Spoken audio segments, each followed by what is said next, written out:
인권, 평화, 미래를 생각하는 역사행동 민족문제연구소가 만드는 역사 전문 팟캐스트 채널 내일을 여는 역사 시즌1 역적.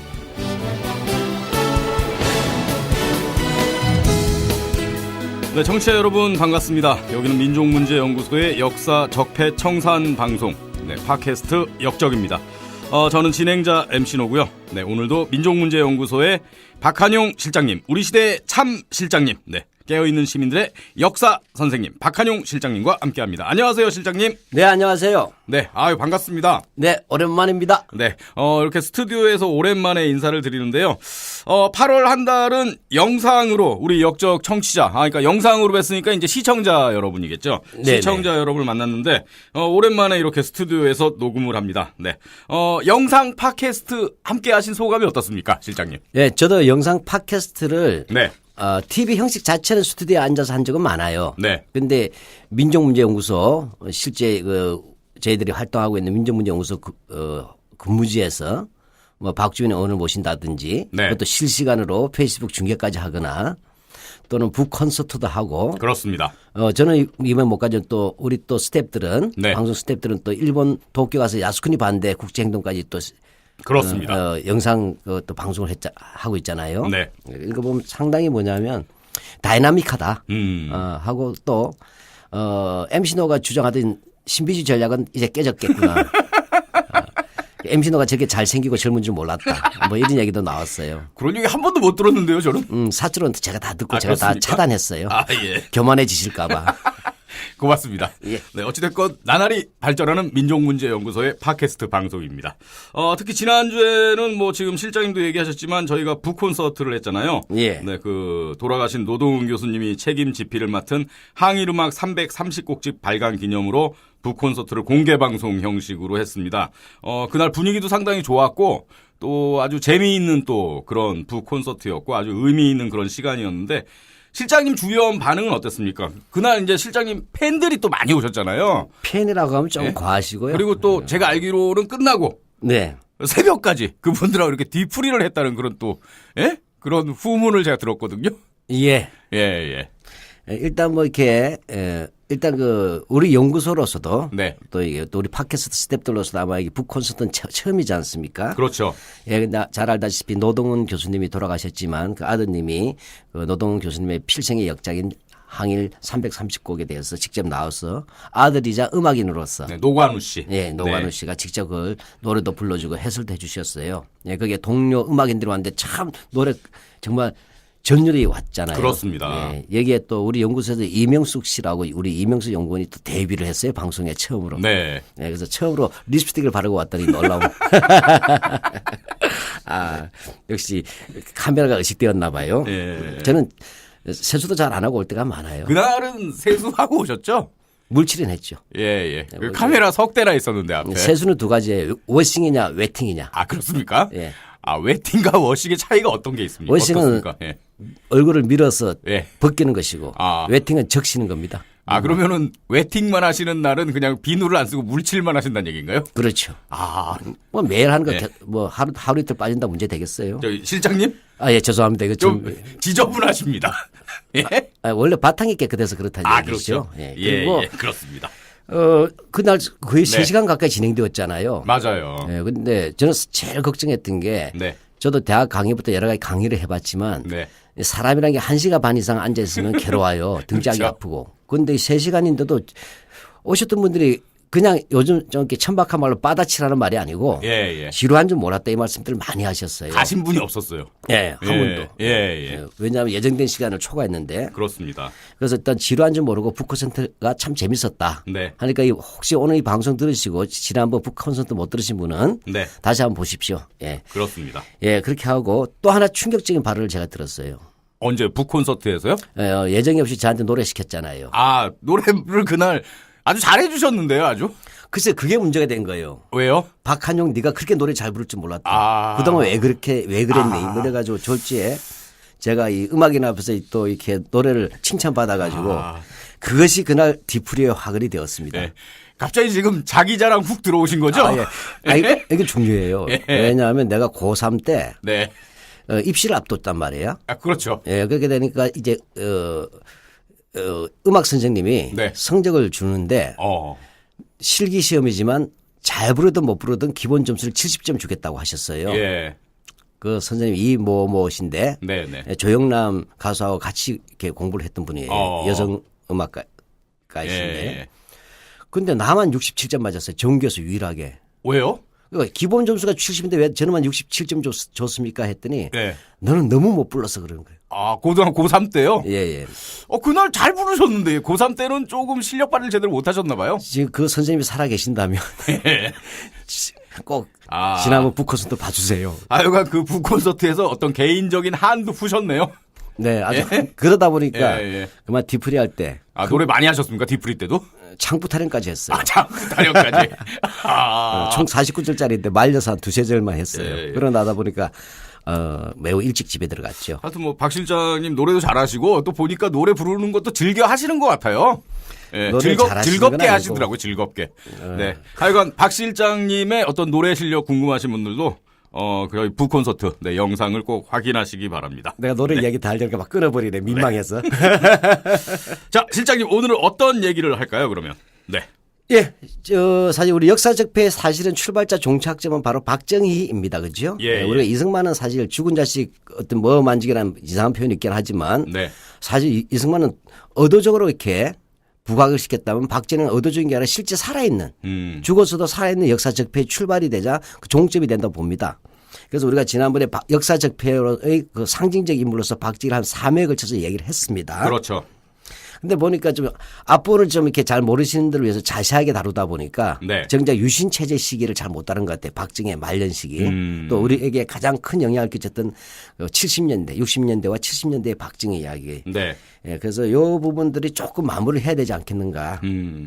예, 그래서 구체적으로 박정희와 유신 독재, 도대체 네. 유신 독재란 무엇인가 이걸 한번 다뤄볼 필요가 있겠다 생각합니다. 그러니까 제 주변에서도 박정희에 대해서 좀 더 많은 얘기가 나올 텐데 이렇게 마무리하는 건 너무 많이 아쉽다. 네, 이렇게 얘기하시는 분들이 많았거든요. 네. 네, 그래서 오늘은 우리 실장님 말씀처럼 박정희의 유신 시대에 대해서 좀 얘기를 나눠보겠습니다. 자, 그럼 먼저 광고 듣고 오겠습니다. 일본의 작은 섬 군함도를 아시나요? 유네스코 세계문화유산에 등재 요청할 정도로 일본인에게는 자랑이자 근대화의 상징입니다. 그러나 우리에게는 어떨까요? 16소년까지 강제 노역을 해야 했던 지옥이자 탐욕의 섬입니다.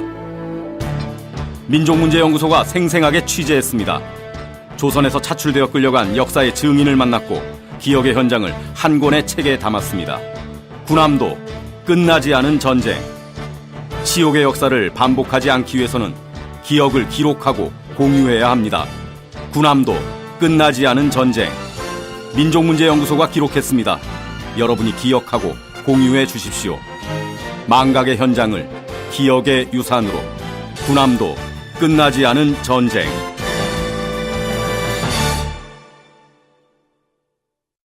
선생님. 네. 연구소에서 민족문제연구소에서 박정희 다큐 그 가운데서도 유신 시대를 집중적으로 다루는 다큐멘터리 제작 중인 걸로 제가 알고 있는데, 네, 맞습니까? 네, 지금 암암리에 진행하고 있습니다. 암암리에 진행하고 있습니까? 예, 예. 공개적으로 진행하면 안 됩니까? 이제 뭐 반공개 좀 해도 되겠지요. 예. 올해가 박정희 태어난 지 100년 됩니다. 우표 논란이 있었잖아요. 예, 그래서 우표 네. 논란부터 우리 연구소가 싸웠죠. 예. 그래서 일단 1라운드 저희들이 이겼습니다. 근데 자꾸 이렇게 이 바이러스라든지 네. 이 박테리아는 냅두면 적당한 온도가 되면 다시 발호해요. 예, 부패한 형태로. 예. 그래서 이거 완전히 좀 싹을 뽑아야 되겠다. 그래서 박정희 100년 생일 선물로서 우리가 박정희 다큐멘터리를 준비 중입니다. 일단 가 제목은 네. 식민의 유산, 유신의 추억. 식민의 유산, 유신의 추억. 예. 그러니까 요 제목 보시면 알겠지만 유신 독재가 네. 그냥 단순한 독재가 아니고 1930년대 이후에 일본의 군국주의 파시즘의 네. 분단 버전이다. 유신 독재조차도 일제 파시즘의 잔재다. 이걸 한번 확인시켜 드리려고 그래요. 그 다큐멘터리를 통해서요. 예. 물론 영상이죠. 영상 다큐죠. 그러면은 다큐를 우리 시민 여러분이 언제쯤 좀 만나볼 수 있을까요? 예, 지금 작가님이 이제 붙어서 열심히 하고 있는데 네. 예, 우리 연구소의 또 영상팀하고 네. 예, 11월 달쯤에는 선을 뵐 것 같습니다. 늦가을쯤에. 초겨울이 되겠죠. 늦가을과 초겨울에. 예, 사이에. 지금 우리 방송 들으시는 청취자 여러분이 이제 많이들 기대를 하실 것 같습니다. 예, 네. 가을과 겨울의 환절기를 기대해 주세요. 알겠습니다. 새로운 전환 시대를 만들어 버리겠습니다. 네. 그 다큐에서 박정희의 유신도 결국은 일본 제국주의 잔재다. 뭐 이런 메시지를 담을 거라고 하셨는데 그럼 오늘 우리가 얘기할 부분도 결국은 그쪽에 좀 포인트를 둘 수가 있겠네요. 그렇죠. 어쩌면 이제 그 맛있는 다큐를 네. 준비하면서 미리 맛보기 또는 선행 학습 예, 뭐 예. 이렇게 생각하시면 되겠습니다. 네. 박정희의 유신이 1972년이잖아요. 네. 그러면은 이제 유신이 나오게 된 어떤 배경이랄까요? 뭐 그 당시 어떤 뭐 정세나 뭐 정치적인 상황, 사회적인 상황 이런 거를 좀 먼저 짚어보는 게 어떨까 싶은데요, 선생님. 예, 크게 우선 이제 유신 독재를 찬양하는 사람들 있지 않습니까? 아직도 있죠. 예, 그 유신 독재를 찬양하는 사람들의 논리가 뭔지 간단하게 한번 짚어보고 예. 한번 뒤집어보는 게 맞겠죠. 예. 예. 일단 그 유신 독재를 찬양하는 사람들이 이런 논리예요. 5.16 쿠데타에 대해서는 지난번에도 얘기했지만 4.19 이후에 네. 사회 혼란이 걷잡없이 커져가지고 북한에 다시 남침 위협이 높아졌다. 즉 사회 혼란, 네. 그다음에 북한의 남침 위협, 네. 그러니까 안보죠. 예, 예. 그다음에 장면 정권이 무능했다. 그래서 5.16 혁명은 불가피했다. 네. 그러니까 구국의 일념으로 만든 애국의 결단이다. 이게 이들의 주장이에요. 네. 그래서 5.16 쿠데타를 때 이렇게 얘기하고 그다음에 박정희의 60년대 유신 이전 시기의 박정희에 대해서는 이렇게 얘기합니다. 왜 박정희 독재하려고 하지 하니까 그 독재를 하고 싶어서 한 게 아니다. 그 당시엔 너무 가난했다. 5.16 쿠데타를 했는데 자기네들 쿠데타라고 하지 않고 군사혁명이라고 부르죠. 그렇죠. 했는데 너무 가난해서 기아선상에 헤매더라. 그러니까 민주주의 4.19가 민주주의를 얘기했지만 네. 우선 급한 게 민생고였다. 먹고 살아야 되지 않느냐. 빵이 먼저다. 예, 이걸 제가 멋있게 말하면 의식이 좋게야 예절을 알지. 예. 이런 말이에요. 그래서 이들의 주장은 뭐냐면 박정희로서 민주화도 해야 되겠고 그다음 빵도 줘야 되겠다. 근데 우선 굶어 죽어서는 안 되지 않느냐. 그래서 선 경제 성장 후 민주화로 전략을 택했다는 얘기예요. 즉 이 말의 핵심은 뭐냐. 이런 위험한 주장이 있죠. 네. 빵하고 민주주의는 양자택일이라는 이야기가 되죠. 이들의 이야기가 되고. 그렇죠. 그럼 지금까지 늘 보면 선진조국 창조한다고 해서 민주주의는 보류됐잖아요. 네. 그러니까 이들에서 5.16 쿠데타를 미화하는 핵심은 바로 빵과 민주주의는 양립할 수 없다. 그래서 박정희는 경제개발부터 했다. 이렇게 되는 거예요. 그 다음에 유신체제를 가지 않습니까? 네. 그러면 우리가 또 물어볼 수가 있어요. 좋다. 그럼 니들이 그렇게 주장한다면 1972년 10월 달에 유신 독재가 시작되는데 그러면 박정희 집권한 지 10년이나 지났다면 빵이 좀 개선됐을 거 아니냐. 니들 주장대로라면. 네. 그럼 왜 유신 독재는 더 심한 독재 아니냐. 그렇죠. 이렇게 하니까 또 이 인간들이 어떻게 얘기하느냐. 그건 또 모르는 말씀. 박정희가 유신 독재도 어쩔 수 없었다는 거예요. 그래서 크게 세 가지를 들어요. 네. 첫 번째가 이 경제 성장이에요. 네. 경제 성장을 위해서 불가피했다는 거예요. 그뭔 놈의 경제 성장이 늘 경제 성장이야. 어느 정도까지 성장해야 기준이 없어. 네. 근데 이렇게 얘기하는 거죠. 60년대 말에서 70년대 말에 석유 파동도 있었고 그다음에 여러 가지 경제력이 있지만 지금 그때야말로 우리가 후진국에서 중진국으로 갈 수 있는 절호의 찬스였다. 국제적인 조건이 좋았다. 세계 네. 정세가. 근데 이때 놓치면 선진국으로 또는 중진국으로 가는 기차 놓치게 된다. 네. 근데 민주주의라는 것은 이야기하다 보면 길어지지 않는다. 길어진다는 거예요. 예, 예. 그다음에 좀 뭐냐면 빨리 가야 되겠다. 왜? 차 놓치면 안 되니까. 네. 그래서 요즘 말로 졸라게 뛰었다 이거예요. 그래서 발바닥이 걸어야 되지만 어쩔 수 없이 뛰다 보니까 발바닥이 좀 뜨거운 것. 이것이 바로 유신이었다는 거예요. 이걸 이제 유식하게 자기네들은 유신 독재는 유신 체제는 경제 성장을 위해 불가피했다라고 주장하는 거예요. 불가피했다. 네. 네. 자, 이런 게 첫 번째 그래서 경제 성장 때문에 불가피하다. 네. 국정 교과서도 나오고 있고 누라이트 교과서도 나오잖아요. 두 번째는 뭡니까? 두 번째는 이제 안보예요. 빠질 수가 없죠. 예. 예. 그래서 베트남이 이제 패망했다는 거. 네. 뭐 그것은 뭐 충격이 있겠지요. 그다음에 이제 대남 도발이 극심해졌다. 북한에. 따라서 안보가 튼튼해야 되니까 총화 단계를 할 수밖에 없다. 그래서 유신 체제가 불가피했다. 결국 경제 성장과 안보란 얘기예요. 민주주의를 잘하면 안보가 불안해지나요? 글쎄 말이에요. 네. 이해가 안 가요. 네. 자, 그러면 봅시다. 그래서 여기서 하나하나 짚어야 되는데 경제 성장은 좀 뒤로 돌리더라도 네. 일단은 뭐냐면 안보 이기론이 말이 안 맞아요. 자, 그러면 유신 독재가 72년도 10월 달이잖아요. 그렇죠. 예, 10월 17일 날 그죠? 네. 10월 유신 선포하고 예. 또 이제 그다음에 이제 계엄령 때렸지 않습니까? 우선 안보를 위해서 특단의 조치가 필요하다 하는데 그게 안 맞아요. 자, 얘들이 주장하는 게 뭐냐면 1968년에 기억나시는지 모르겠어요. 김신조 일당의 청와대 뒷산으로 내려와서 청와대 습격하는 무장공비 사건이라든지 121 사태입니까? 예, 121 사태 또는 그다음에 울진의 무장공비 삼척울진. 네, 삼척울진 예, 무장공비 예. 침투 사건 또 미국 정보함 푸에블로호 사건. 플러플로 이제 피납 사건 예. 이런 걸 들고 있어요. 얼핏 보면 맞는 것 같아요. 저도 그때 초등학생이었으니까. 예. 그런데 문제는 68년, 69년도에는 분명히 북한이 굉장히 무장 난파를 많이 했어요. 그러니까 대남 무력 적화론이죠. 예. 그런데 이게 70년부터 바뀌어요. 네. 그래서 68년, 69년까지 고비에 올라왔다가 70년부터 북한의 노선이 바뀝니다. 그래서 71년쯤 되게 되면 한두 건밖에 대남 무력 도발이 안 일어나요. 네. 그러니까 실제로 유신에 앞서서 보면 이들은 68년, 69년 이야기하지만 70년, 71년에 보면 오히려 대남 도발이 현격하게 줄어들고 있었다. 자, 이런 것 때문에 안보가 위기를 이야기하려면 오히려 68년, 69년이 문제가 되겠죠. 네. 예, 그래서 70년, 71년이 안 맞아 떨어진다. 객관적인 사실하고 어긋나네요. 네, 네. 네. 그다음에 또 70년대부터는 대탕트가 시작돼요. 아, 대탕트. 예. 네. 화해. 그렇죠. 예, 예. 예. 네. 즉 미소와 가 대결해서 네. 이제 화해로 가는 게 대탕트 무드잖아요. 저도 아내에게 대탕트란 말을 자주 씁니다. 그래요? 부부 싸움 후에 우리 다시 대탕트의 시대로 가자. 예. 여러분 좀 있어 보이지 않습니까? 아내에게. 죄송합니다. 의심스러울 거예요. 예. 예. 근데 또 하나 그다음에 주계 장막이라 부르던 중국하고 미국이 핑퐁 외교. 예, 핑퐁 외교. 예. 그 당시 그렇게 해서 뭐냐 중국에서 탁구 선수들이 가고 그다음에 예. 미국과 중국이 국교 수립하지 않습니까? 전 세계가 대탕트 물결이었어요. 그러니까 평화의 분위기가 조금 이제 조성되는 그런 시기였군요. 예, 그 따라서 오히려 뭐냐면 공산주의 체제와 자본주의 체제가 네. 대결보다 화해와 대탕트로 가고 있었단 말이죠. 예. 이러한 무드 속에서 오히려 뭐냐면 무장적 노선이나 서로 대결 국면은 안 맞죠, 시류에.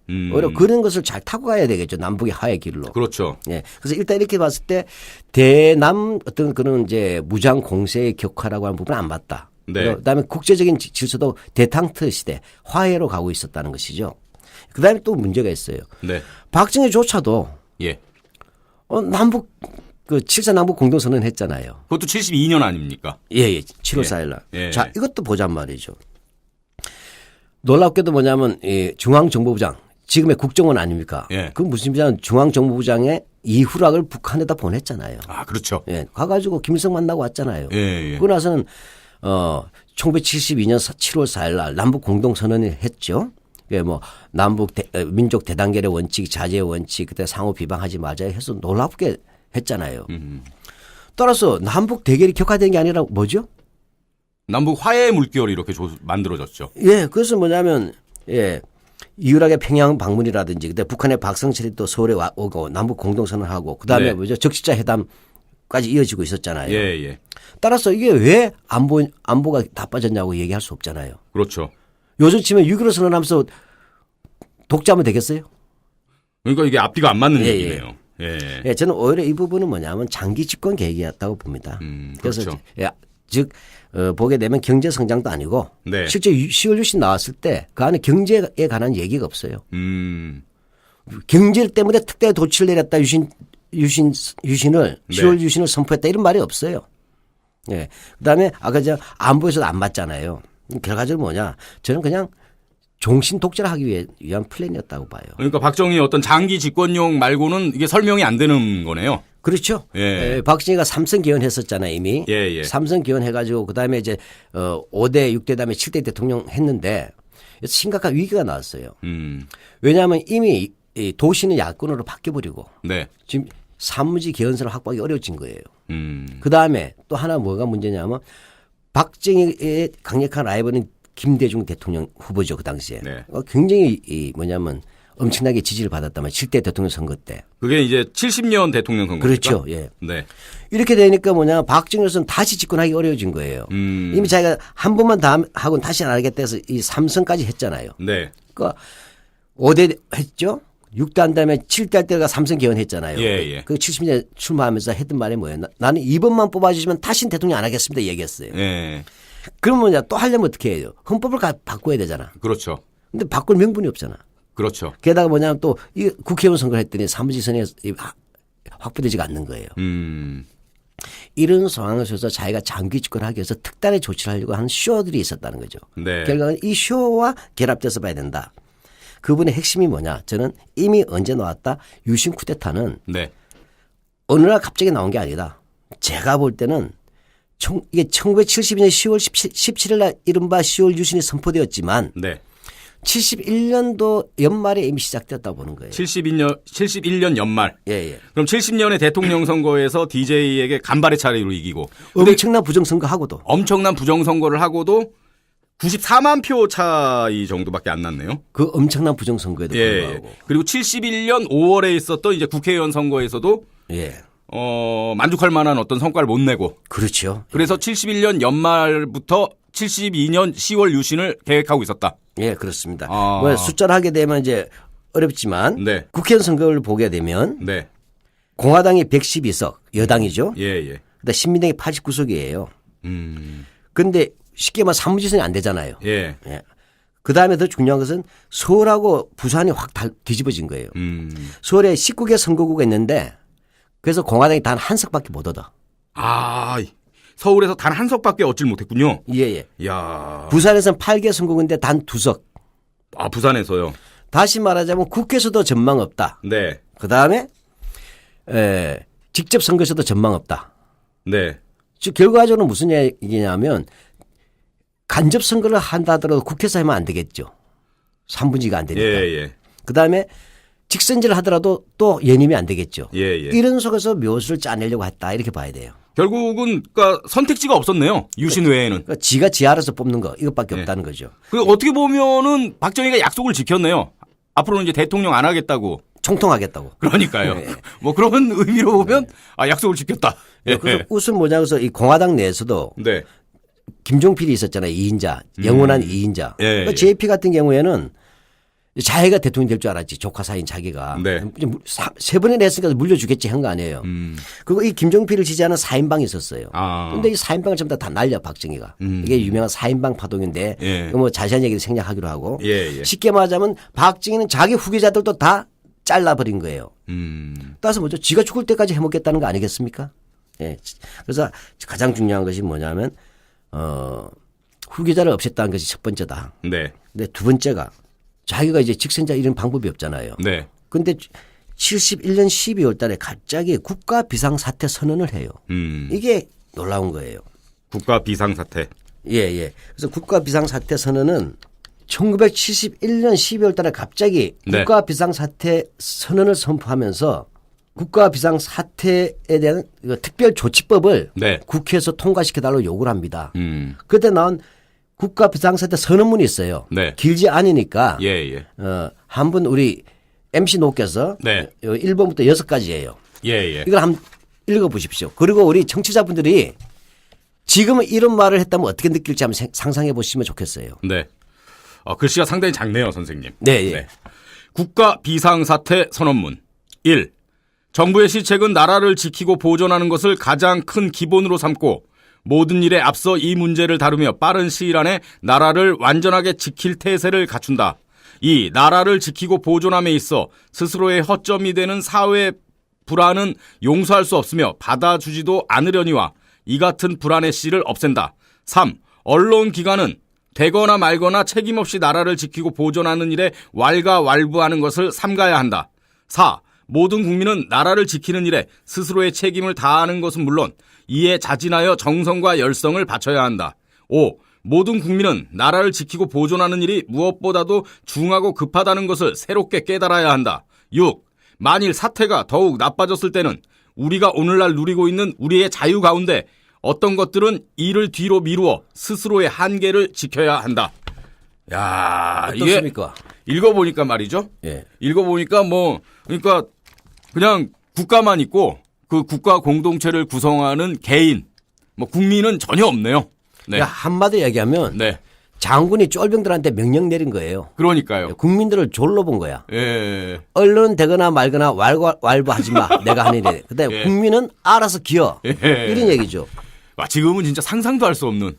이게 박정희예요. 네. 이게 바로 유신이 일어나기 10개월 전에 있었던 국가 비상사태 선언문입니다. 그러니까 국가에서 국민에게 하는 말투라고는 전혀 상상할 수 없는 그런 네. 명령이네요, 정말. 예. 그러면서 이 자기가 국가보위법이라는 걸 만든 거예요. 네. 만들어가지고 이걸 국회에다 보내면서 이 아까 비상사태 선언을 하면서 네. 뭐라고 말을 했냐면 만일 이 국가보위법 네. 우리 기억나 전두환 때도 국보위 있었죠. 아, 그렇죠. 예, 그거 네. 잘 생각하시면 돼요. 예. 만일 이 법안이 통과되지 않으면 비상사태를 극복하기 위해 비장한 각오로 임하지 않을 수 없다. 군대 동원하겠다는 얘기네요. 그렇죠. 계엄령 때리겠다는 얘기죠. 그러니까요. 우리들 다 체포하겠다는 얘기예요. 예. 이렇게 해서도 야당이 반대하니까 여당 단독 통과시켜 버렸어요. 아. 예, 이렇게 했다. 즉 71년 12월 달에 일어난 일이다. 네. 그 10개월 전이면 유신이 시작된 거예요. 유신 쿠데타는. 예. 근데 요것만 가지고 부족하거든. 그래서 큰 쇼를 한 거야. 예. 그게 바로 난 7.4 남북 공동선언으로 봅니다. 아. 즉 이것만 가지고 명분이 약하잖아요. 예. 그러니까 뭐냐. 그 당시 공작 정치의 주인공 이후락을 예. 72년 5월 달에 보내가지고 네. 북한하고 만나고 그다음에 와서 7.4 남북 공동선언을 하게 했지 않습니까?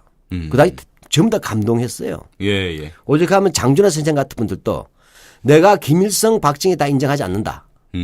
너희들은 정통성 없다. 그러나 네. 너희들이 정말로 이 통일을 위해서 정말 이렇게 기득권을 양보할 수 있다면 이 남북 공동선언을 계속 이행한다면 난 너희들이 인정하겠다. 아. 이렇게까지 얘기할 정도였어요. 그 충격이. 장수준하 선생님이 참 순수하셨던 분이었네요. 그렇죠. 통일에 대한. 예. 그러면서도 장준하 선생이 앞으로 이 두 정권은 남북 두 정권은 이 7.4 남북 공동선언을 준수하느냐 안 하느냐에 따라서 그들의 진정성이 드러날 것이다. 한마디 하면 이들의 진정성을 보여주는 요지경이 될 것이다. 라고 예. 했어요. 예. 근데 결국 어떻게 돼요? 이 7.4 남북 공동선언은 그로부터 3개월 뒤에 통일을 대비한다는 이런 명목하에 유신 선포가 되지 않습니까? 예, 예. 그래서 박정희 유신 독재가 되고 네. 북한에서는 김일성 주석 제도가 되는 것이죠. 아. 예, 이렇게 된다 말입니다. 그러니까 7.4 남북 공동성명 후 불과 3개월 만에 유신이 네. 선포되고. 네. 예, 그리고 요 사이에 기술자들이 있었던 거 아니겠어요? 어떤 기술자들이 있었죠? 이 헌법 만드는 데 관계하는 사람들. 그 중에 한 명이 바로 김기춘. 그렇게 되죠. 아. 중앙정보부에 소속됐던 그 검사잖아요. 우리의 그 현대사의 안 좋은 그 구절에 그 이름이 늘 등장하는 것 같습니다, 선생님. 예. 언제나 그곳엔 그가 있었다. 예. 네. 자, 이렇게 해서 제가 지금 말씀드린 것은 아주 간단히 정리하자면 안보 근거 없다. 네. 대탕트 시류에 어긋난다 오히려. 예, 예. 그다음에 대남 침략 줄어들고 있었다. 네. 그다음에 경제 성장에 대해서는 별로 이야기 없었다. 유신 자체는. 예, 결과적으로 뭐냐. 영구 집권을 하기 위해서 네. 뭐냐 영구 집권을 한 프로젝트로서 음. 예, 71년 말부터 진행되어 와서 네. 그다음에 통일 남북 통일의 열기를 이용해서 한마디로 하면 영구 집권을 간 이는 개인의 집권력이 본질적이었다 이것입니다. 결국은 전혀 비상사태가 아닌데 국가 비상사태를 선포하고 개인의 그 영구 집권을 위해서 유신을 선포했다. 네, 이렇게 볼 수밖에 없네요. 그렇죠. 그러면은 우리 박 실장님은 유신 시절에 이제 고등학교 시절을 보내신 건가요? 유신이 72년도잖아요. 예, 예. 제가 그때 중학생이죠. 그러면 이제 72년부터 79년까지가 유신 아니겠습니까? 예. 그러니까 제가 중학교 1학년 들어갔을 때부터 네. 유신 교과서를 배운 것 같아요. 그럼 중고등학교를 이제 유신으로 쭉 보내신 거네요? 대학교 1학년 때까지. 그러면은 저희가 이렇게 뭐 좀 큰 거대 담론 얘기하는 것도 괜찮겠지만 네. 선생님이 학창 시절에 겪었던 네. 유신의 어떤 추억 이런 거 몇 개 얘기해 주시면 또 우리 청취자 여러분한테 피부로 더 와닿을 수 있을 것 같습니다. 그때 자라나는 청소년들에게 유신이라는 체제가 어떤 악영향을 끼쳤는지 그게 네. 지금까지도 이 중년이 된 나이에도 그 사고의 어떤 밑바닥에 어떤 부정적인 영향을 끼치고 있는지 뭐 이런 얘기 해주시면 재밌을 것 같은데요. 예. 우선 저는 박정희의 아들이에요. 아, 박정희의 아들. 예. 제가 초등학교 들어갔을 때 네. 68년도에 들어갔잖아요. 아, 그때 바로 12월 달인가요? 국민교육헌장이 나옵니다. 68년 12월에요. 예, 그래서 국민교육헌장을 학교 가서 이제 1학년 말부터 2학년 때 다 암기했죠. 우리는 민족 중흥의 역사적 사명을 띠고 이 땅에 태어났다. 조상의 빛나는를 거기까지 합니다. 저는. 오늘의 대상자 안으로 자주 독립의 자세를 한립하고 밖으로 인류공정이 지금도 끝까지 다 외우십니까? 그럼요. 아. 그 마지막에 12월 5일 대통령 박정희로 끝납니다. 이것도 일제 잔재죠. 그렇죠. 교육치고에서 왔죠. 예. 일제의 바로 이제 천황제 국가주의 교육의 예. 이른바 가장 나쁜 모델인 아. 교육치거라고 하는 게 예, 있었죠. 예. 그러니까 저는 이 유신체제는 네. 72년 이후로만 따로 떼놓으면 안 되고 아. 이미 박정희는 예. 5.16 쿠데타 이후에 3년 동안 군정했잖아요. 예. 근데 국민재건운동을 했지 않습니까? 재건운동 본부를 만들어서. 예. 그게 일제시대 그것부터 시작된 것이에요. 전 유신체제가. 그렇군요. 그러고 나서는 민선 대통령이 된 다음에 예. 63년도에 대통령이 됐지만 계속 바로 그 국가재건운동 시대로 계속 돌아가려고 하는 거예요. 아. 근데 저항에 부딪히다가 마지막에 막판으로 폭력적으로 밀어붙인 것이 바로 10월 17일 72년 10월 유신이다. 예. 그래서 박정희는 이미 5.16 쿠데타 당시부터 저는 파시스트였기 때문에 본질이 있었다. 따라서 분리할 필요는 없다. 다만 72년도부터는 좀 더 그것이 강화되고 체제화되고 예. 더 폭력화됐죠. 노골적으로. 예. 그러면 국민교육헌장이 그 선포된 68년에 이제 국민학교 당시 국민학교에 입학하셨는데 이제 어떤 뭐 추억들이 있으십니까? 자, 그러면 일제 시대 때 네. 하루와 제가 다녔던 국민학교 하루를 비교하면 되겠죠. 아, 그렇습니까? 비교를 하면 이렇게 됩니다. 예. 자, 이 1938년에 일본이 이제 전시총동원법을 예. 발표해요. 네. 그러니까 그러면서 국민정신총동원연맹, 국민정신총동원 조선연맹이 되죠. 정동연맹. 예. 이게 요즘 그렇지 민방위운동 본부 비슷한 거야. 아. 그보다 훨씬 셉니다. 예. 자, 그래서 전시체제에서 조선인 어린이가 의 하루 일과를 네. 유신 체제에서의 하루 일과와 비교하면 아주 쉽겠죠. 아, 네. 우선 아침에 일어납니다. 일어나야죠, 아침에. 아침에 일어나게 되면 뭐죠? 유신 때 둥근해가 떴습니다. 일어나야죠. 그게 아니죠. 아닙니까? 일어나게 되면 네. 라디오 체조를 해야 되는 거예요. 라디오 체조. 일제 때는 라디오 체조. 아, 그런 게 있었습니까? 예. 체력을 강화해야 되니까. 아. 그래서 모든 가족들이 일어나 아침마다 전부 다 어떻게 합니까? 동쪽을 향해서 쳐다봐야 돼요. 천황이 있는 데서. 예. 자, 우선 일본부터 쭉 얘기해 볼게요. 그럼 딱 동쪽에는 일본 천황이 계신 거 아니에요? 이른바. 네. 그에 대해서 모든 식구가 절을 해야 됩니다. 네. 이게 동방요배, 동쪽에 절한다. 또는 궁성요배가 됩니다. 자, 여기서 아침에 딱 이걸 하고 그다음에 이제 학교를 가는 거예요. 일제시대 때. 예. 학교 가게 되면 매주 월요일은 애국조회잖아요. 아, 그렇죠. 애국조회 저도 네. 했습니다. 그럼 일장기를 쫙 세워놓습니다. 일장기를 세워놓고서 애국조회가 38년부터 있었던 겁니까? 그 이전부터 있었던 그 겁니까? 전부터 있었죠. 아. 자, 있었는데 이 애국조를 하게 되면 어떻게 해요? 그다음에 처음 하게 되면 기미가요. 우리를 지금 애국가죠. 예. 하게 되고 이걸로 끝나지 않죠. 그다음에 뭘 외워야 됩니까? 교육치거를 암송해야 돼요. 국민교육헌장. 예. 예. 자, 그다음에 한국신민서사 천황폐하의 백성으로서 맹세의 글 이걸 낭독해야 됩니다. 예. 요것들이 이제 아침 일과예요. 예. 이건 점심이 되면 네. 사이렌 울려요. 일제시대 때.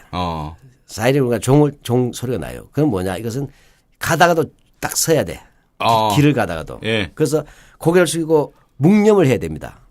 천황폐하 감사합니다. 아, 점심에요? 예, 이게 정오묵도야. 아, 그렇습니까? 예. 자, 이런 식으로 하루 일과를 보면 자, 유신 때는 어떻게 해요? 우리도 예. 아침에 일어나잖아요. 예. 그럼 우린 신세계 체조 시작 이렇게 있잖아. 헛들 따라 신세계 체조요? 60년대 처음에는 재건 체조였고 아. 이름이 여러 번 바뀌었죠. 국민 체조 그다음에. 저는 국민 체조부터 합니다. 예. 예. 그러니까 그래서 하여튼 이름은 여러 번 바뀌었어요. 예, 그러나 예. 체조는 아침마다 예. 했어요. 아니면 예. 점심 때도 하고. 예. 그것도 곤봉도 돌려야 되고. 아. 예. 예. 예, 그거 똑같죠? 일제 때 하고. 예. 그다음에 애국조회 똑같죠? 예. 매주 월요일 날. 우리가 그만 운동장에 왜 필요하냐? 바로 애국조회 해야 되는 게 필요한 거야. 일제 시대부터 지금까지도. 그렇죠. 좀 쓰러지는 친구들도 있고. 예, 그렇죠. 그래서 무슨 약 광고도 그런 게 나왔어요. 예. 비닐로 쓰러지니까 뭐 스트라톤 뭔가 먹으라고. 예. 예. 그러니까 똑같아요. 일제 시대 때 애국조회 했으면 우리도 애국조회 했었던 거예요. 예. 그다음에 그쪽에서는 교육치거가 있었잖아요. 예. 우리는 국민기억헌장을 외웠어야 돼. 네, 그래서 고곡구 시민도 지가이 또는 고곡구 시민도 셋이 황국 시민 서사라는 게 있어요. 우리들은 천황폐하의 뭐 신민이다. 뭐 충성으로서 보답한다 이런 식이었어요. 우리는 또 뭐가 있었죠? 우리는 뭐가 있었을까요? 국기에 대한 맹세. 아, 국기에 대한 맹세. 지금하고 다르죠? 예. 이렇게 됩니다. 예. 나는 자랑스런 태극기 앞에 조국과 민족의 무궁한 영광을 위하여 몸과 마음을 바쳐 충성을 다할 것을 예. 굳게 다짐합니다. 예. 이게 예전 버전이잖아요. 바로 이게 박정희 버전입니다. 예. 네. 그러니까 이게 황구 시민 서사를 부활한 것이에요. 예. 그러니까 그 당시에 다 비판했는데도 감옥 갈까봐 노골적으로 말 못한 거야. 그 다음에 우리는 뭐냐면 정오묵도는 없었어. 예. 정오묵도는 없었지만 어떻게 됩니까? 국기 강화시. 예, 저녁 5시가 되면 예. 사이렌이 울리거나 애국가 울리잖아요. 그렇죠. 애국가 울리면 어떻게 돼? 가동기를 멈춰야죠. 가등기를 먼저 전부 다또 앉았던 사람은 일어나야 되고. 묵념해야 되잖아요. 예. 똑같죠. 예. 정오묵도가 바뀐 거예요. 그다음 이걸로 끝나나요? 그다음에 자 이것이 애국조의 하루잖아요. 예. 그다음에 고등학교 때는 우리 교련이 있었죠. 아, 그렇죠. 박정희도 교련 일제 때도 교련이 있었어요. 일제 때는 일제 말이 되면 예. 처음에 중등학교 이상만 교련을 했는데 1940년대 들어오게 되면 네. 초등학교 4학년 이상 남자 아이들한테도 교련을 가르쳤어요. 쉽게 말하면 학교에서 군사 훈련을 받은 거죠. 예. 총검술하고. 예. 근데 우리도 했단 말이에요. 그렇죠. 저도 고등학교 때 했어요. 저도 고등학교 때 교련했습니다. 했죠. 그 고등학교 때 할 때 네. 이게 진짜 사람 잡아요. 그렇죠. 총검술 제식 훈련 예. 열병식 다 하잖아요. 예. 이거 하고 나서는 뭡니까? 또 이게 1년에 한 번씩 네. 검열을 받아요. 맞습니다. 네. 예. 그래서 이 검열 받기 위해서 뭡니까? 매일 한 달 이상, 2달 이상씩 매일 학교 수업 끝나고 운동장에서 계속 열병식 했잖아요. 예. 교련복 입고. 예. 이렇게 해서 검열해서 불합격하면 또 한 번 다시 받아야 돼. 저희 때는 그것까지는 안 했습니다. 검열까지는 안 했지만 뭐 이렇게 모의 총 갖고 16개 동작 같은 거 총검술 10개 동작. 예. 우리는 검열까지 있었어요. 그 사람 잡아요. 그러니까 제가 80년대 후반에 고등학교를 다녔는데 80년대 후반에 고등학교를 다닌 저도 유신 교육을 받은 거네요. 그렇죠. 그 딱 유신 잔재들이 있었잖아요. 전두환 예. 노태우들. 예. 같은 놈들이에요. 예. 그렇게 됩니까? 이렇게 해서 하지만 이것만 해서 교련만 끝나는 게 아니죠. 네. 그다음 또 뭐가 있어요? 체력장이라는 게 있어요. 체력장. 아, 체력장. 네. 자, 그 당시에 지금은 그 수능이라 가지고 우리 때는 예비고사라 그랬어요. 저 때는 학력고사였습니다. 아, 그런가요? 예. 예비고사 세대예요, 저는. 예. 이때 뭐냐면 체육이 네. 20점이에요. 아, 저 때도 학력고사도 20점이었습니다. 굉장히 센 거죠. 거의 다 만점 줬던 것 같아요, 그때. 네. 우리 때는 그때 그 중에 하나가 뭐냐면 수리탄 던지기가 있었어. 저희는 공 던지기였는데. 우리 때는 모의 수리탄이에요. 선생님 학교 다닐 때는 공 던지기가 아니라 아예 그 이름이 수리탄 던지기였습니까? 예, 안에다가 네. 딱딱한 쇠 같은 걸 넣었어요. 예, 그 예. 위에는 고무로 수리탄 모양을 만들었어요. 아. 그래서 이게 황토색보다 좀 자주색 가까운 건데. 저는 군대 가서 봤는데요, 그거를. 예, 그것이 바로 우리 고등학교 때 다 했단 게. 이 수리탄 던지기 해서 이게 몇십 미터 이상 나가야 되는 거예요. 그 안 나가면 불합격이에요. 진짜 병영 국가네요. 그렇죠.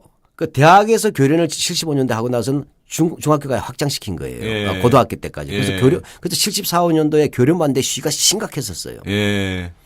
학교의 병영화. 네. 이게 일제시대 때 했던 그 체력장과 수류탄 던지기가 네. 다시 박정희 때 부활된 거예요. 예.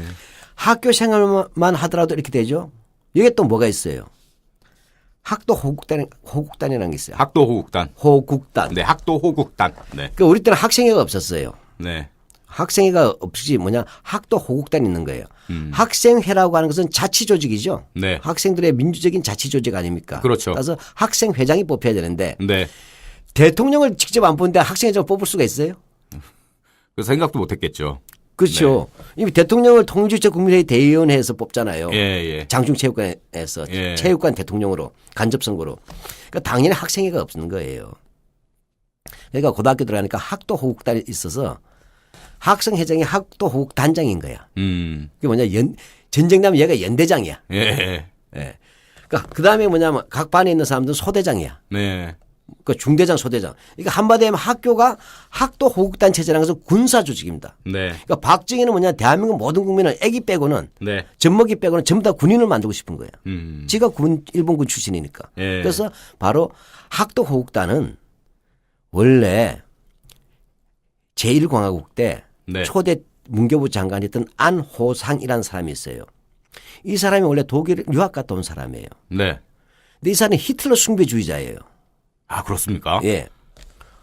완전 이 사람은 국가주의자예요. 아. 이 안호상이 초대 문교부 장관 하면서 각 학교에다 만든 게 학도 호국단이에요. 아. 그래서 이걸 보고 완전히 뒤집어져서 사람들이 이건 히틀러 유겐트의 부활이다. 예. 히틀러가 만든 학생 청년 조직. 예.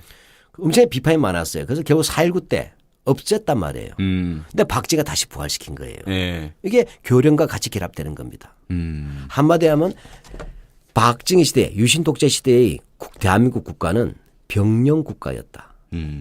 그 바로 그 병영 국가는 바로 일제 시기에 바로 고도 국방 체제를 표방했던 만주국이나 네. 식민지 조선의 전시 체제와 동일했고 박정희는 그걸 그대로 학교에다 적용한 거죠. 아. 학교만 해도 이렇습니다. 말죽거리 자랑사라든지 친구에 네. 보면 폭력 선생님들이 나오잖아요. 그렇죠. 모든 선생님 그런 건 아니에요. 그러나 아버지 뭐 하시노? 네. 그럼 한 대씩 때리지 않습니까? 근데 우리 때 보면 알겠지만 지금은 두발 자유화잖아요. 그렇죠. 근데 그다음에 이제 교복을 입었잖아요. 예, 예. 이 교복이 일제 때 교복이에요. 아, 그렇죠. 일제 때 만든 교복이니까 후크를 채워야 돼요. 일본군처럼 목에다가. 예. 숨이 안 쉬어집니다. 그리고 여름에는 이 땀이 차겠네요. L이라고 했어요. L이. 예, 예, 예. 기시죠. 목깃. 예. 목깃 안에다가 또 하얀 플라스틱을 넣어요.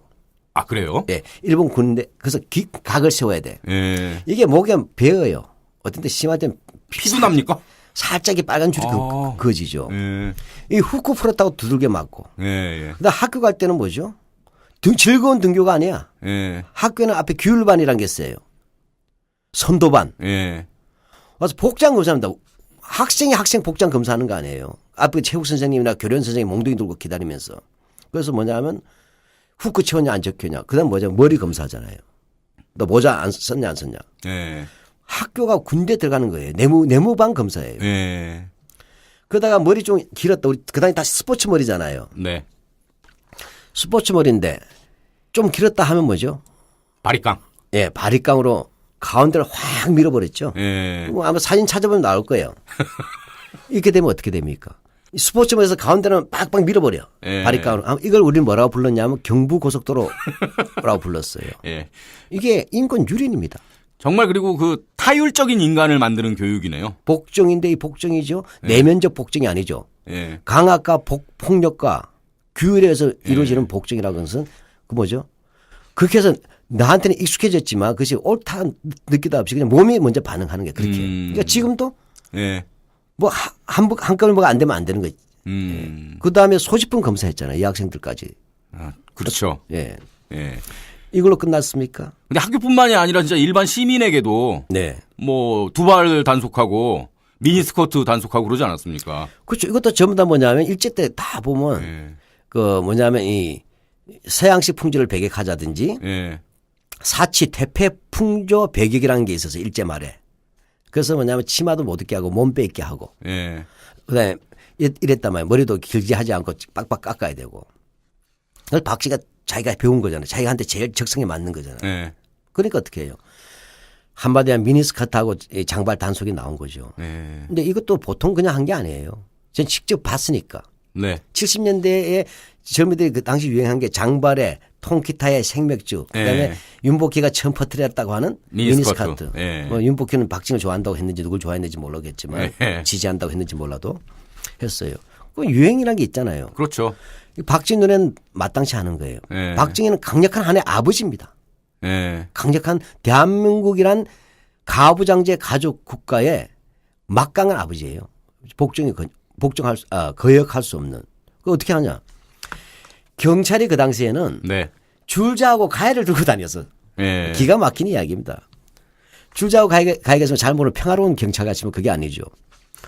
쭉 지나가다가 뭐냐면 이 머리가 긴 사람이 있어요. 그럼 줄줄이 다 연행합니다. 그 어떻게 하냐? 그 자리에서 하는 경우도 있지만 대부분 파출소나 경찰서에 끌고 갔어요. 예. 그래서 줄줄이 나란히 세워놓고 그래서 그냥 머리를 다 밀어버린 거예요. 그 바리깡으로 경부고속도로를 냈습니까? 까지는 아니더라도 귀를 쳐버리죠. 아예. 예. 왜냐 귀를 덮으면 안 된다 머리카락이. 외곽 고속도로를 만들었군요. 예예. 그러니까 순환도로를 만든다거나 해안도로를 만드는 거죠. 예. 이렇게 하면 그 나이가 20대 중반에 사실 성인들 아닙니까? 그 당시에. 어른이죠. 예. 예. 이 사람들을 파출소에 줄줄이 앉혀놓고서 한 줄 앉혀놓고서 예. 이걸 밀었다. 그다음에 미니스카트 있지 않습니까? 네. 길 가다 아가씨가 있어. 경찰 불러서 무릎에서 20cm가 뭐 기준이 있어요. 네. 잰단 말이에요. 생각하게 해보십시오. 지금 만일에 젊은 여성들이 네. 미니스카트를 입었을 때 네. 경찰에 불러서 허벅지에서 무릎까지 줄자를 대어서 잰다. 용납돼야 안 돼요. 미친놈이라 그러죠. 이거 성폭행이죠. 예. 그렇지만 그 당시 어떻게 해요? 국가의 명령이야. 각하의 네. 명령. 예. 이게 아가씨들이 울면서 있는 거예요. 민망해가지고. 예. 그것도 단속당하잖아요. 심한 경우에는 백목으로 예. 원을 그린 다음에 그래도 팻말 두고 있었어. 긴 치마 입으세요. 이게 불과 몇십 년 전 일인데 예. 정말 뭐 인권이라는 개념 자체를 찾아볼 수가 없고 교통신호 예. 안 지킨다 해서도 예. 그 팻말 두고 1시간씩 서 있어야 되고. 그러니까 지극히 어떤 사적인 영역에까지 공권력이 그렇게 간섭을 하는 그런 사회를 만들려는 의도는 역시 복종이죠. 예. 그러니까 박정희는 뭐냐면 네. 법이 필요 없는 사람이에요. 네. 자기 눈에 안 맞으면 무조건 단속이에요. 예. 우리가 이 성장할 땐 자기가 스스로 주체적으로 생각할 수 있어야 되잖아요. 네. 그리고 민주시민이라고 하는 것은 바로 그는 자기 자신이 책임 있는 의식을 가질 때만 책임 있는 주인이 되고 예. 그러면서 민주사회의 주인 의식을 갖게 되는데 이건 완전히 노예예요. 노예. 네. 국가에 충성하고 각하에 충성하기 위한 도구였어요. 우리는 정말 박정희에 대해서 반항한다 생각을 못 가졌어. 내가 태어나서 18년 동안 있었잖아요. 예. 지도자로. 예. 그거 당연히 있는 거야. 예. 예, 그런 상황이었다는 것이죠. 그런데도 아직도 이렇게 유신의 잔재를 다 떨쳐내지 못하지 않았습니까? 그렇죠. 예. 그래서 뭐냐면 이 유신잔재라고 하는 것은 네. 아까 말했지만 가장 중요한 것은 말은 조국 근대화지만 네. 실제로는 박정희의 장기 집권 프로젝트를 위해서 예, 예. 박정희가 그가 살았던 자기 삶의 방식이 있잖아요. 예. 일제 때 지가 교사했잖아요. 네. 이 친구가 교사할 때 뭐예요? 전시 체제에서 가장 최악질 군국주의 노예 교육 시대 때 본인은 대구 사범학교를 마치고 그 입장에서 학생들을 지도한 사람이에요. 네. 일본 군국주의 전도사죠. 그다음에 교사를 그만둔다면 만주국에 가서 일본군 장교, 만주국 장교가 되었지 않습니까? 예. 이게 한마디로 얘기하면 뭐예요? 군국주의의 모범생이에요. 그는 그가 그 당시에 배웠던 고도 국방 체제라고 하든지 네. 총력 안보라든지 수많은 일제 파시즘의 통제 시스템을 유신 체제를 통해서 체제적으로 완전히 부활시킨 거예요. 예. 그러니까 사실 민망한 게 일제 때 혈서를 썼던 제국 장교가 네. 쿠데타를 일으켜서 대한민국 대통령이 된 것만 해도 참 정말 이건 쪽팔린 일이에요. 그렇죠. 근데 이 사람에 의해서 평생 종신 독재를 위해서 네. 우리가 그토록 청산해야 될 일제 파시즘을 네. 박정희는 다시 오히려 분단 체제에 적용해 가지고 네. 유신 독재로 부활시킨 거예요. 이렇게 함으로써 뭐냐? 한국 사회는 일제 잔재 청산이 아니라 네. 일제 파시즘 체제가 분단 버전으로 강력한 반공주의와 결합되면서 우리들을 오랫동안 짓누르면서 한국 사회의 총체적 후진성을 만들었다. 그러니까 우리나라에서 나이 드시면 아직도 세계 나가면 한 50년 전 사람이잖아요. 예. 이렇게 후퇴시킨 게 바로 박정희라는 얘기죠. 결국 유신 잔재를 청산하지 못했다는 얘기는 일제 잔재를 청산하지 못했다는 얘기와 같은 얘기네요. 그렇죠. 예. 네. 그래서 저는 우리 때도 뭐 박정희에 대한 비판은 많았었어요. 근데 네. 그런 비판을 할 때마다 뭐죠? 언제 감옥 갈지 모르고 언제 잘릴지 모르는 거예요. 대학에 제가 갔더니요. 네. 1학년 때 나 전두환 때도 그랬지만 예, 예. 등교를 하는데 네. 덩치 좋은 사람들이 서간 문과대 건물 앞에서 이 포크를 치고 있는 거예요. 아침에. 사복 입은 덩치 좋은 40대들이. 난 또 1학년이니까 순진하잖아요. 예. 교직원인 줄 알고 안녕하세요 했더니 응 그래 들어가자 하는 거예요. 들어갔더니 뭐냐 같이 수업을 듣는 거야. 경찰입니까? 성북서 정보과 형사들이었어요. 모든 강의나 이제 대형 강의라든지 예. 그다음에 이른바 요주의 교수 강의에는 들어와서 앉아서 체크를 했어요. 정말 지금은 상상도 할 수 없는. 그렇죠. 예. 근데 이게 진짜 무슨 예전 일이 아니라 불과 몇십 년 전 일이라는 거 아닙니까? 예, 그럼 우리 상장도 한번 얘기해 볼까요? 상장이요? 예, 예. 예. 우리 요즘 상장은 모르겠어요. 예. 옛날에 보면 상장에 보면 뭐라고 적혀 있어요. 위 학생은 품행이 방정 맞고 품행이 방정하고 성적이 우수워. 자, 이렇게 되죠. 그렇게 하면 안 되고 정식 들어야죠. 예. 위 학생은 품행이 방정하고 학업 성적이 우수하여 이에 상장을 그렇죠. 주어 표창함 이렇게 되죠. 예. 난 이해가 안 갔어요. 어릴 때부터. 어떤 게 이해가 안 됐습니까? 저도 우등상을 받아본 적이 있어요. 많이 받으셨겠죠, 선생님이. 아니 뭐 그렇지는 않아요. 예. 근데요. 품행이 방정하고 우수상인데 예. 품행이 방정하고 학업 성적 우수해야 할 때는 학업 성적은 우수한 건 맞는데 예. 품행이 방정한 근거가 어디서 나옵니까? 아, 방정 막고를 잘못 쓴 거 아닙니까? 모방자의 발을 정자잖아요. 죄송합니다. 아니 뭐 이제 스스로 나하고 같이 아재 개그로 가는 거네. 가는데 예. 이게 바르다는 뜻이에요. 반듯하다. 이 이유를 몰랐어. 대학교 때까지도. 예. 대학원에 와가지고 예. 일제시대 자료를 봤더니 일제 때 상장이 그렇게 돼 있어요. 아, 문구가요? 예. 아. 근데 차에서 어떻게 했냐면 우리는 품행이 방정하고죠. 예. 일제시대 때는 조행이 선량하고 이렇게 돼요. 조행이 선량하고. 조행이라는 게 품행이라는 뜻이에요. 아, 그렇습니까? 아. 선량하다, 착하다, 바르다, 예. 방정하다는 뜻 아니에요. 똑같네요. 예. 일제 때는 왜냐하면 조선 학생들을 교육시킬 때 성적만 우수하다고 반장시키지 않잖아요. 아. 얘가 일제에 충성해야 되잖아요. 그러니까 조행이 선량하다는 거는 그러면 이제 식민지 백성으로 열심히 잘 산다 이 얘기인가요? 그렇죠. 비국민이 아니라 국민이다. 한마디 하면 일제 때 나왔던 그런 것들이에요. 일제 때 모든 성적 앞에 항상 조행이 예. 선량하고가 나오고 이걸 해방 후에 지금까지도 우리는 품행이 방정하고를 그냥 이유 없이 넣는 거야. 아. 그다음에 공부 잘한 놈은 훌륭한 놈인 것처럼 착각을 해.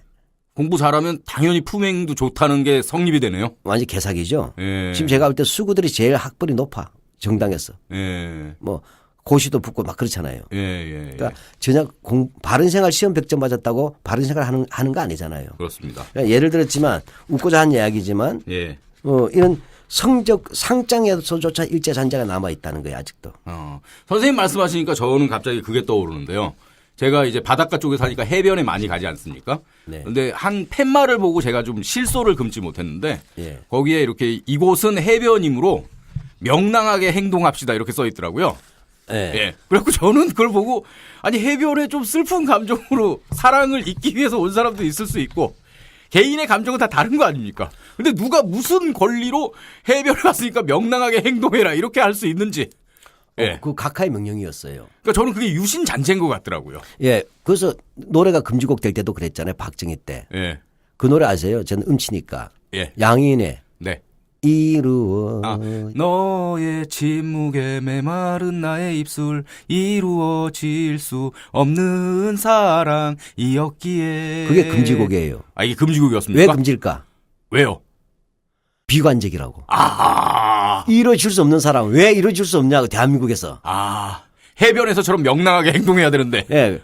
이루어질 수 없는 사랑이라고 했기 때문에 금지곡이 된 거예요. 이게. 진짜 유신 시대는 정말 어처구니 없는 시대였네요. 그것도 박쥐가 또 미국하고 사이가 나빠진 적이 있잖아요. 예. 그 박쥐 민족주의하고는 관계없이. 그렇죠. 예, 그냥 미국이 싫은 게 있잖아요. 왜? 지 예. 대통령 그만하라고 하니까. 예. 그래서 졸지형은 어느 날 갑자기 영어 안 쓰기를 지침을 내렸어요. 그렇죠. 네. 예. 그 코미디가 많아졌어요. 그래서 드라마에서 예. 미스 김이라는 말이 사라져. 김양 이양으로 바뀌는 거야. 예. 그다음에 가수 중에 왜 빠니걸스 들어봤어요? 바니걸스는 들어봤는데 빠니걸스는 처음 들어보는데요. 바니걸스. 네, 지난번에 한번 얘기했을 거예요, 이게. 토끼소녀. 그렇죠. 그 토끼소녀 그렇죠. 소녀 바뀐다든지. 예. 저는 이 독재는 코미디를 양산하는 거예요. 독재는 코미디를 양산한다. 네. 예. 실장님, 유신이라는 말이 예. 낡은 것을 없애고 이제 새롭게 한다 이런 뜻 아닙니까? 예. 근데 이 박정희의 유신은 결국은 그냥 그대로 베낀 거네요. 그러니까 새로운 게 없네요. 예. 이제 원래 이제 유신이라는 말 자체는 네. 옛날 중국의 시가집, 시경에 나와요. 네. 주수구방이나 기명유신이라 주나라가 비록 아주 오래된 옛날이지만 그가 하늘에서 내려받은 천명은 오히려 새롭다. 그러니 계속 주나라를 존중하자 이런 얘기예요. 예. 그러니까 늘 새롭다. 근데 박정희가 이 시경 보고 나온 게 아니다 이거예요. 내 말은. 예. 무슨 자기가 시경까지 바뀌었어. 그게 아니고 일제 때 우리 명치유신 알죠? 예. 메이지 유신. 예, 메이지 유신. 바로 이제 메이지 유신은 일본의 근대화의 무슨 그 상징 아니에요. 그러니까 메이지 유신에서 따온 거예요. 근데 박정희 실제 자기가 그런 얘기했어요. 우리 메이지 유신을 이념으로 삼아야 된다고. 근데 문제는 명치 유신을 이념으로 삼았지만 실제 그 시스템 있죠. 작동되는 시스템은 네. 1930년대에 네. 일본 군인들 중에 아주 똘들이 있어 똘. 극우 가운데도 똘 극우. 감당 안 되는 똘들이 있잖아요. 가장 상태가 안 좋은. 예. 네. 얘들이 뭐냐면 이제 이 황도파라고 해요. 황도파. 황도파. 천황폐하는 모신자. 예. 황도파 이 극우 군인들이 있어요. 완전 똘들인데 얘들이 뭐냐 쿠데타를 여러 번 일으켰어요. 이게 때문에 내세운 게 뭐냐면 소화유신이에요. 소화유신. 예, 그니까 네. 메이지 다음에 다이쇼 대정이 있었잖아요. 대정이 죽고 나서 소화, 그죠? 히로히토가 천황이 됐잖아요. 예. 이른바 천황이 됐을 때 바로 소화 때 우리 다시 한번 국가주의를 만든다. 예. 천황을 앞장서서 강력한 파시즘을 하자. 이게 바로 황도주의예요. 예. 쿠데타했다. 그때 이런 애들이 꿈꿨던 군국주의 세계가 있었어요. 그게 네. 소화유신이에요. 예. 저는 박정희의 유신은 시경에 나온 유신도 아니고 그래서 메이지 유신도 아니다. 메이지 유신 같은 이념을 캐치 모델로 해놨지만 네. 자기가 실제 끌고 온 건 1930년대 군부 파시즘의 소화유신의 그 자기 소화유신 시대 때 그것에 영향을 받은 사람이잖아요. 예. 그다음에 만주국에서의 어떤 고도 국방국가 이 부분을 70년대 유신으로 집어넣었다. 그래서 일본 군부 파시즘에 네. 내걸었던 소화유신의 분단 버전이다. 아. 이렇게 보시는 게 정확하다. 그러니까 마지막 제국주의 파시스트 군인이었던 박정희의 그 일본 쇼와 파시즘의 대한민국 분단 버전이 바로 10월 유신이다. 네. 네, 그렇죠. 아, 오늘 말씀 듣다 보니까 하여간 우리가 일상 생활에서부터 어떤 역사 적폐를 청산하기 위한 방법은 지금 우리가 생활하는 일상 생활에서부터 이게 혹시 어떤 유신의 잔재는 아니었는지 한번 이렇게 좀 생각해 보는 그런 시간들을 갖는 것도 필요하지 않을까 싶습니다. 예. 제가 한번 요약해서 한번 읽어봐도 될까요? 오늘 이 주제를. 네. 5.16 직후의 국가재건운동과 1970년대 새마을운동 따위의 국민개조운동, 국민교육헌장과 국기에 대한 맹세 또는 애국조회와 국기 하강식과 같은 국가주의 의례 강요, 충효사상 보급과 교련체육 등 군사교육 강화, 라디오 체조와 조기 청소 실시 및 국민가요 개창운동, 퇴폐풍조 일소와 미풍양속 고치, 반상회의 정례와 이르기까지 국민의 일상을 지배했던 숱한 제도와 의식들은 하나같이 일본 제국주의가 식민지 조선에서 실행했던 전체주의적 통치 시스템을 그대로 본떠 부활시킨 것이었다. 한편 개발 독재의 양축을 이룬 고도 국방국가를 목표로 한 총력 안보체제 구축과 국가 통제형 경제개발 5개년 계획의 시행은 일제의 만주국 경영에서 그 기본 구조를 빌려온 것이었다. 네, 이렇게 해서 한마디로 이야기하자면 네. 유신 독재는 조국 근대화와 민족 중흥, 한국적 민주주의의 토착화라는 이런 미명으로 포장했지만 본질적으로는 일제의 메이지 유신, 소화 유신으로 이어지는 일본 극우 세력의 국가주의 전통에 근대화론을 접합시킨 시대착오적 전체주의 산물이었다. 최후의 제국군인 박정희가 일으킨 10월 유신은 하나의 친위 쿠데타로서 한국 사회는 해방공관과 정부 수립 이후 진행된 친일파들의 화려한 복귀에 이어 파시즘 체제의 전면적 부활이라는 아주 비극적인 반전을 맞게 되었다. 그리하여 오랜 기간 동안 우리 사회 요소로서의 구조에서 자리 잡은 박정희 주의는 지금까지도 민주주의의 정착을 가로막는 최대 요인으로 작동하고 있다. 뭐 마무리 이렇게 읽는 듯이 정리해서 전 죄송합니다만은 박정희는 바로 그런 것이 본질이다. 네. 이승만이가 친일파 부활시켜주고 박정희는 일제 파시즘을 시스템으로 부활시켰다. 네. 이게 요지입니다. 정말 역사 적폐의 상징 같은 인물이 바로 박정희다. 네. 그런데 아직까지도 그 유신 시절을 그리워하거나 혹은 옹호하는 세력이 실제적으로 있다는 게 참 안타깝다는 생각이 듭니다. 네. 자, 오늘 방송은 여기서 마무리를 해야겠는데요. 우리 청취자 여러분께 조금 더 아쉬운 소식을 좀 전해드려야 될 것 같습니다. 5월 중순부터 시작했던 민족문제연구소의 팟캐스트 내일을 여는 역사 시즌1 역적. 네, 오늘 공식적인 마무리 그 마지막 방송이었습니다. 그러니까 다음 주는 저희가 마지막 에필로그를 좀 준비를 하고 그 방송으로 이제 마무리를 할 텐데요. 뭐 갑작스러운 소식에 우리 청취자 여러분이 아쉬울 수도 있는데요. 저희가 좀 더 발전되고 좋은 방송으로 만나기 위해서 네, 한 달 정도 준비 기간을 가질 예정입니다. 그렇지 않습니까, 실장님? 네, 저희들이 시기적 급박성 때문에 네. 예, 역사 적폐로부터 먼저 시작하자고 했습니다. 예, 했고 이제 시즌 1을 다룬 거죠. 네. 예. 두 번째 시즌은 네. 더 알차게 만들어야 될 부담이 생겼으니까 네. 저희들이 좀 더 좋은 방송을 만들기 위한 준비 기간으로서 이렇게 좀 이렇게 이해해 주시고 다음에 또 한번 뵀으면 좋겠습니다. 네. 자, 좋은 방송을 위해서 우리 청취자 여러분의 소중한 의견 또 아이디어를 받고 있습니다. 팟빵 게시판이나 민족문제연구소의 홈페이지, 뭐 페이스북 같은 걸 통해서 다양한 의견을 주시면 더 좋은 방송을 만드는데 많은 도움이 되겠습니다. 자, 실장님 다음 주는 이제 마지막 에필로그 방송입니다. 네, 실장님과 함께하는 마지막 에필로그도 우리 청취자 여러분 많이 기대해 주시고요. 네, 그러면은 실장님 다음 주에 또 만나야겠는데요. 네, 다음 주에 뵙겠습니다. 네, 고맙습니다. 네, 고맙습니다.